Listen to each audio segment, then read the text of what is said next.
कधीकधी एक दिवसाची छोटी सहलही आयुष्यभरासाठी सुंदर आठवणी देऊन जाते. आज आमच्या मराठी मंडळाची पिकनिक अशीच एक खास आठवण बनली.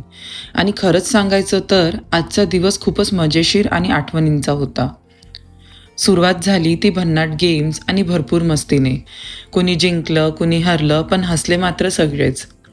त्यानंतर सगळ्यांनी एकत्र घेतलेलं जेवण आणि त्यासोबत रंगलेल्या गप्पा, अगदी आपल्या घरच्यासारखाच वातावरण.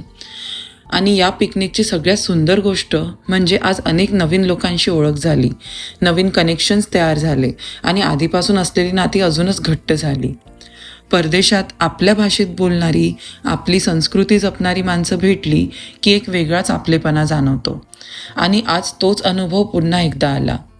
सगळंच इतकं वेल ऑर्गनाइज्ड आणि फन फॅक्ट होतं की हा दिवस नक्कीच कायम लक्षात राहणार. तुमच्या शहरातही अशी मराठी मंडळाची पिकनिक किंवा गॅदरिंग होते का? कमेंटमध्ये तुमच्या शहराचं नाव नक्की सांगा.